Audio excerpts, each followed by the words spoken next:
Halo rekan-rekan mahasiswa, senang bertemu dalam video pembelajaran kita. Nah, rekan-rekan, pada video kali ini kita akan membicarakan satu topik yang masih berhubungan tentang menulis, tepatnya yaitu mengenal salah satu dari sekian banyaknya strategi yang boleh digunakan dalam menulis. Nah, strategi yang kita akan bicarakan, strategi menulis yang kita bicarakan adalah tentang the big six. Jadi ini sebenarnya salah satu strategi menulis yang bisa nanti rekan-rekan mahasiswa gunakan. Semoga cocok, semoga sesuai dengan tipe dan gaya Anda menulis, karena dengan seperti itulah kelancaran menulis itu bisa tercipta dengan baik. Nah, rekan-rekan, sebagai sebuah pengantar dalam video ini, kita sudah banyak berbicara tentang tulis-menulis, bagaimana hal-hal yang memberi pengaruh tingkat keberhasilan kita dalam menulis. Nah, sebenarnya juga tidak terlepas nanti salah satunya, yaitu tingkat keberhasilan menulis kita dipengaruhi dengan ketepatan strategi yang digunakan oleh penulis itu sendiri. Nah, kadang-kadang orang mengira bahwa menulis itu terlalu rumit sehingga kita kebingungan mencari mana strategi yang tepat. Nah, sebenarnya rekan-rekan kembali lagi pada gaya dan style penulis itu sendiri ya. Karena kalau memang dia sudah terbiasa, biasanya strategi-strategi yang dipakai itu adalah sebuah strategi yang memang cocok dengan dirinya. Nah, dengan demikian nanti ketepatan strategi itu bisa mempermudah produksi penulisan, ya. Karena dengan ketepatan strategi itu pula yang akan mendukung kelancaran di dalam menulis. Nah, oleh karena itu seperti di dalam video pembelajaran kita sebelumnya, saya sudah banyak memberikan tips di dalam menulis, maka kita juga harus mengenali diri kita sendiri sebagai penulis itu karakternya seperti apa, gaya khas cara nulis kita itu seperti apa, itu harus dikenali dulu. Sehingga kalau nanti rekan-rekan ingin memilih strategi gitu ya, maka kita akan berusaha memilih strategi yang sesuai dengan tipe kita. Karena kalau tidak sesuai, nanti kita akan paksakan, itu justru akan merumitkan diri sendiri. Nah, dengan demikian dari sekian banyak strategi menulis ya, akan selalu memang terlihat ada nilai positif dan negatifnya. Makanya saya selalu mengatakan kalau Anda ingin menulis, kenali dulu tipe kita, lalu kenali juga genre tulisan ya, seperti yang pernah saya sampaikan dalam video-video sebelumnya. Ini akan membuka ruang pada kita untuk bisa mengeksplorasi karya-karya tulisan kita yang akan lebih baik. Nah, kita bicarakan di dalam video ini, teman-teman, saya memilih salah satu dari sekian banyak strategi menulis, yang strategi Big Six. Nah, teman-teman, strategi Big Six ini atau strategi yang disebut juga dikatakan strategi 6 tahapan besar, ini sebenarnya merupakan ya strategi yang berusaha nanti untuk menemukan sebanyak mungkin informasi yang kita butuhkan dalam menulis. Karena ini menjawab seperti apa yang pernah saya sampaikan, bahwa menulis itu kompleks, menulis itu banyak perkara-perkara yang harus kita hadapi, menulis itu banyak tugas yang akan kita kerjakan, terutama nanti dalam penggalian ide, gagasan atau tema. Nah, strategi yang tepat saya kira salah satunya kita boleh belajar nanti dari strategi Big Six ini ya. Nah, sebenarnya strategi ini sangat baik ya, sangat bertujuan baik.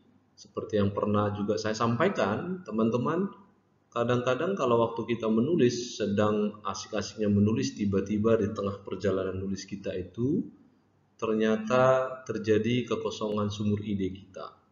Nah, Jadi untuk mengantisipasi itu, sebenarnya strategi ini bisa nanti meminimalisasi kekosongan sumber ide itu, artinya tidak sebegitu berhenti selamanya, karena kalau sudah berhenti, kadang-kadang nanti rasa suasana hati untuk menulis atau moodnya itu bisa padam lagi gitu, dan sulit lagi untuk membangkitkannya. Nah, disinilah memang perlu strategi yang tepat. Jangan sampai tiba-tiba misalnya apa ya istilah kekosongan gitu ya, ngeblank, tapi kita langsung berhenti lalu tulisan kita tinggal hanya dokumen, hanya file semata, tidak kita sentuh lagi, kita tidak apa-apakan lagi, dan disitu kan sangat merugikan. Nah, oleh karena itu strategi ini sebenarnya membantu mengisi sebanyak-banyak mungkin informasi dalam benak kita sehingga waktu nulisnya kita tidak mengalami kekosongan itu. Nah, strategi ini juga sebenarnya mengajarkan pada kita ya bahwa di dalam proses memahami isu-isu atau tema-tema penting itu perlu kita dieksplorasi lagi. Artinya pengetahuan kita mungkin perlu diperdalam, tidak cukup hanya mungkin di permukaan, tetapi supaya nanti tulisan kita mendalam, kita terus menggumuli informasi-informasi yang berhubungan tentang itu. Nah, tentu kita akan bertanya, mengapa ya disebut nanti strategi ini Big Six? Nah, sebenarnya alasannya sederhana saja kalau kita lihat dari namanya sendiri. Ya tentu namanya karena memang strategi ini dasar utamanya itu memiliki 6 tahapan. Sebenarnya begitu ya, sehingga dinamakan dia strategi Big Six. Jadi 6 tahapan penting yang bisa dipakai para penulis di dalam proses penulisan karya-karyanya. Nah, itulah mengapa disebut model strategi ini. Nah, setiap tahapan itu nantinya dari 6 tahapan itu ada beberapa subdivisi, ada tahapan-tahapannya juga, ada aktivitasnya juga, sehingga nanti waktu rekan-rekan menggunakannya ya silakan diikuti tahapan-tahapannya. Nah, tahapan-tahapan ini tidak bisa dilompati sebenarnya ya, karena 6 tahapan, jadi akan lebih baik ya teman-teman kalau nanti ingin menulis ikuti tahapannya dengan baik ya, dengan sistematis supaya nanti karyanya tetap bagus. Nah, coba kita lihat keenam tahapan itu, bagaimana tahapan-tahapan itu yang dimaksud nanti. Nah, tahapan yang pertama kita sebut dia text definition ya, atau mendefinisikan masalah. Nah, ini sama seperti waktu kita teman-teman kalau ingin menulis esai dan lain-lainnya, kita akan memikirkan apa masalahnya ya, apa yang ingin saya gali, apa yang ingin saya uraikan dalam tulisan saya. Jadi kita definisikan dulu ya, keinginan kita, rencanakan dulu apa ya masalah yang ingin saya bicarakan begitu. Jadi definisikan masalah. Nah, di dalam mendefinisikan masalah ini teman-teman ada dua aktivitas atau subdivisi ya, memiliki dua subdivisi yang harus kita kerjakan. Yang pertama tentu mendefinisikan masalah itu kita harus menemukan sebenarnya kalimat-kalimat pertanyaan atau pertanyaan riset gitu ya, atau riset questionnya apa. Kalau ini nanti tidak terlihat dalam tulisan Anda, maka akan membingungkan kemana arah tulisan kita. Jadi pertanyaan penelitian itu atau pertanyaan riset itu dalam pengertian bahwa tema apa yang ingin saya gali, masalah apa yang ingin saya bawakan harus diperjelas. Nah, cara yang sederhana memang yang sering kita lakukan ya brainstorming ya, melakukan seluruh dari kerangka berpikir kita, mencari, menemukan, lalu nanti memastikan gitu ya, lalu bisa menggunakan 5W tambah 1H, atau lalu coba-coba nulis ya, free writing terus-terus, jangan langsung takut gagal dan segala macam. Ya tulis saja dulu gitu ya, supaya nanti teman-teman punya kerangkanya dan bisa menemukan oh sebenarnya keinginan saya tentang apa. Nah, lalu yang kedua nanti subdivisi yang kedua itu mengidentifikasi kebutuhan informasi. Nah, di sini teman-teman harus nanti berusaha terus ya membatasi informasi mana yang sebenarnya saya butuhkan dalam menulis, karena kan idenya begitu banyak, sudut pandang kita menulis sangat banyak, beragam, maka teman-teman nanti silakan melakukan pembatasan informasi, jangan semuanya yang diborong gitu ya. Kalau semuanya diborong, tulisan kita itu justru tidak terarah. Nah, biasanya di dalam tahapan ini teman-teman bisa membuat kata-kata kunci ya, keywordnya, lalu mind mapping. Nah ini yang saya sering sampaikan ya, kalau teman-teman senang buat mind mapping, sebenarnya mind mapping itu sangat bagus karena peta konsep jejaring pikiran itu bisa membantu arah peta perjalanan tulisan kita gitu ya, kalau teman-teman nanti senang menggunakan mind mapping. Nah itu tahapan yang pertama. Nah, tahapan yang kedua adalah teman-teman, karena kita sudah tahu masalahnya, idenya sudah tahu, lalu kita mencoba mencari informasi tentang itu, ya lebih fokus. Jadi, information seeking strategis. Nah, strategi kita mencari informasi ini juga harus dipastikan, ya. Nah, kalau sekarang saya kira di era digital sangat asik untuk menulis ya, karena kita tidak ada istilah informasinya tidak ada tentang suatu hal, karena semua orang bisa kita akses data-data penulisan-penulisan orang terdahulu. Jadi Anda lakukan brainstorming, ya informasi yang mendukung, ya termasuk nanti misalnya dari perpustakaan, sumber-sumber primer, ya wawancara pada orangnya, ya atau ahlinya, foto, mungkin ada pencatatan data, grafik, observasi. Nah itu sebenarnya nanti strategi-strategi yang bisa dipakai untuk mendukung tulisan kita. Jadi saya boleh katakan nanti di dalam tahapan ini ketika Anda ingin menulis, ya lakukan riset-riset mini. Nah itu ya, lakukan riset kecil-kecilan untuk memastikan apakah nanti data-data itu bisa bermanfaat dalam tulisan kita. Nah, selain itu di dalam tahapan ini juga aktivitas atau kegiatan yang harus Anda lakukan nanti adalah memilih sumber-sumber yang terbaik. Nah, seperti yang selalu kita bicarakan ya dalam video-video sebelumnya, kita sudah bicarakan tentang plagiat, ya banyak juga sumber-sumber yang tidak terakreditasi, tidak valid, perlulah klarifikasi yang baik. Makanya teman-teman nanti silakan temukan sumber-sumber yang punya otoritas untuk kita kutip atau kita citasi, punya novelty atau kebaruan, dan memang itu akan sangat beruntung nanti dalam proses penulisan-penulisan kita gitu ya. Nah, kalau nanti semuanya itu bisa kita cari teman-teman, saya kira nanti rekan-rekan akan menyelesaikan tahap yang kedua ini dengan baik, karena dengan demikian rekan-rekan nanti tulisannya akan semakin baik karena sumber Anda sudah terpercaya. Nah, kadang-kadang kan orang menulis itu dikira hanya opini semata, semua hasil pemikiran, tentu tidak ya. Seahli-ahlinya seseorang, tetap kalau menulis itu pasti ada sumbernya. Nah, lalu yang ketiga teman-teman, kita sudah tahu nih sumber-sumbernya tentang apa. Lalu kita akan berusaha di mana lokasi sumber itu, ya, di mana kita akan bisa temukan lokasi aksesnya. Nah, ini nanti kita cari sumber-sumber informasinya itu ya, terutama kalau di era digital, Anda boleh menggunakan lokasi sumber dengan online ya, atau yang kita sebut OPAC ya, OPAC yang kita sebut Online Public Access Catalog. Nah, di dalam era digital saya kira Anda sangat dipermudah, apalagi sekarang perpustakaan itu sudah berbasis digital, semuanya sudah ada katalognya secara online, jadi Anda tidak perlu kebingungan untuk mencari secara manual ya, mana-mana informasi yang kita butuhkan. Nah, dengan search engine gitu ya, dengan pencarian mesin yang begitu cepat sekarang, sebenarnya lokasi akses itu bisa kita temukan dengan cepat, dan sehingga itu bisa meminimalisasi waktu kita dalam mencari sumber, tidak habis di waktu dalam pencarian, tetapi Anda bisa dengan cepat sehingga idenya bisa terkumpul dan kita bisa menuliskannya dengan baik. Nah, pilihlah itu sumber-sumber itu yang relevan di tahap ini, sehingga nanti ketepatan sumber yang relevan itu bisa mendukung tulisan Anda dengan baik. Nah, selanjutnya rekan-rekan pada tahapan yang keempat, kita sudah tahu sumbernya, ya, lokasinya sudah tahu. Nah, sekarang bagaimana menggunakan informasi itu yang telah tersedia. Nah, teman-teman harus bisa memastikan ya bahwa informasi itu betul-betul sesuai dengan Anda. Anda tertarik ya, engage ya. Anda punya ketertarikan informasi itu, bisa informasi itu tersimpan, bisa kita baca, bisa mendengarkan, banyak ya teman-teman, bisa kita informasikan. Nah, kalau informasi-informasi itu bisa kita gunakan dengan tepat, itu akan sangat bagus ya. Nah, sebenarnya teknik-tekniknya banyak ya.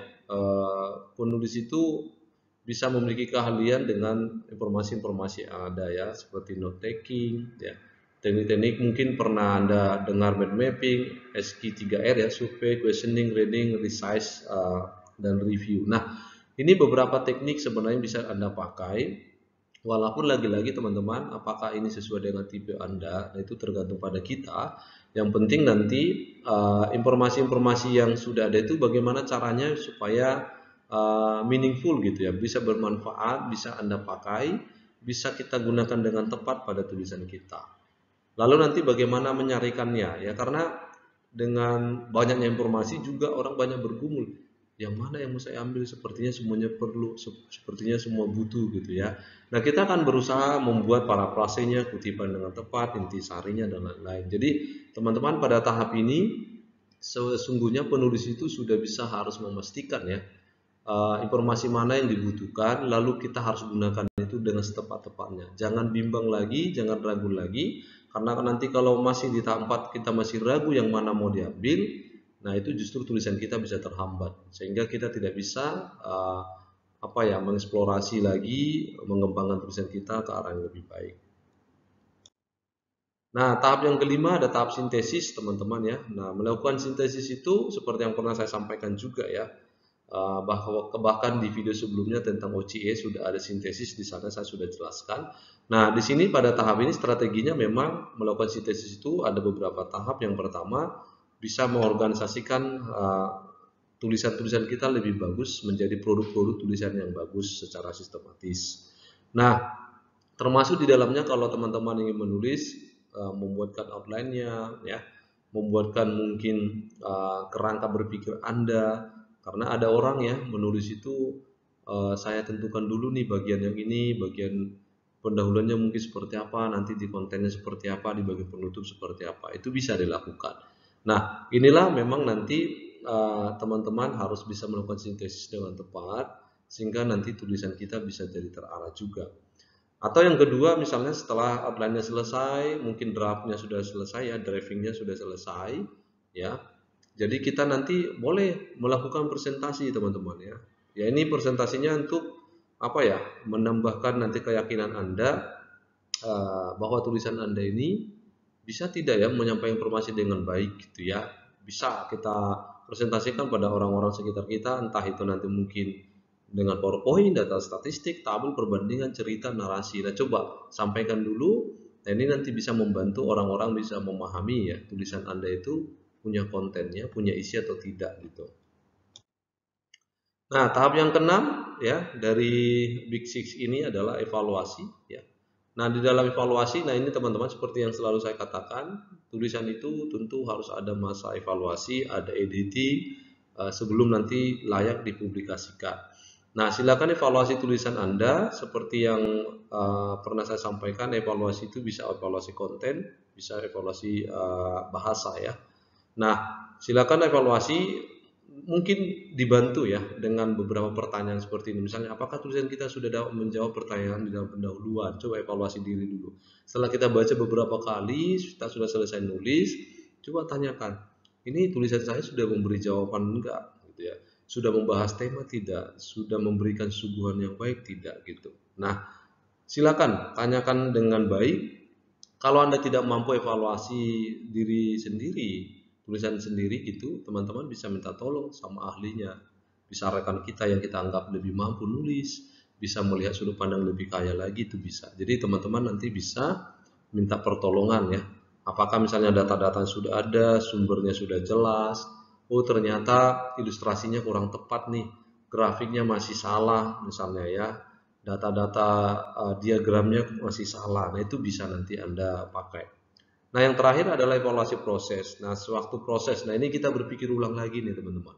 Sewaktu kita nulis kan prosesnya sudah kita jalani. Nah, kita pertanyakan lagi, apakah pada proses menulis itu saya punya kesulitan? Ya, apakah langkah yang saya ambil untuk mengantisipasi tulisan itu dalam masa-masa kesulitan itu saya berhasil? Atau jangan-jangan memang kita stuck gitu ya, kita justru berhentinya di masa kesulitan tapi tidak bergerak maju. Nah, ini perlu nanti kita evaluasi proses. Nah, dengan demikian nanti kalau sudah seperti ini, semakin sering nanti Anda gunakan tahapan ini secara berulang dengan tahapan-tahapan yang tadi saya jelaskan, Itu bisa membantu teman-teman nanti untuk mencapai sebuah tulisan yang menarik ya. Itu saya kira teman-teman dalam proses menulis sebenarnya strategi ini tidak jauh beda dari apa yang sudah saya jelaskan selama ini ya.